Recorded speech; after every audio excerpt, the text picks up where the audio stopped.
Good evening, my fellow citizens.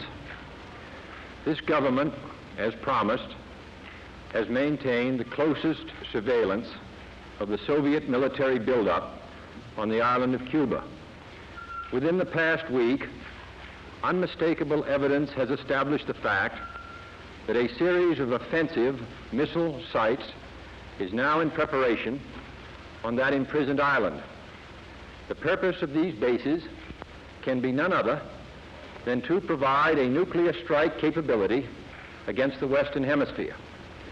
Only last Thursday, as evidence of this rapid offensive buildup was already in my hand, Soviet Foreign Minister Gromyko told me in my office that he was instructed to make it clear once again, as he said his government had already done, that Soviet assistance to Cuba, and I quote, pursued solely the purpose of contributing to the defense capabilities of Cuba, unquote. That, and I quote him, training by Soviet specialists of Cuban nationals in handling defensive armaments was by no means offensive.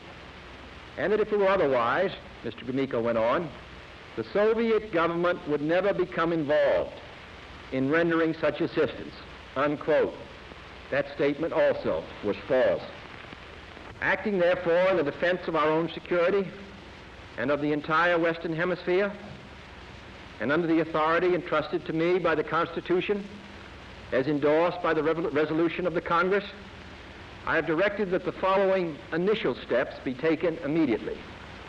To halt this offensive buildup, a strict quarantine on all offensive military equipment under shipment to Cuba is being initiated. All ships of any kind bound for Cuba, from whatever nation or port, will, if found to contain cargoes of offensive weapons, be turned back. It shall be the policy of this nation to regard any nuclear missile launched from Cuba against any nation in the Western Hemisphere as an attack by the Soviet Union on the United States, requiring a full retaliatory response upon the Soviet Union. I call upon Chairman Khrushchev to halt and eliminate this clandestine, reckless, and provocative threat to world peace and to stable relations between our two nations.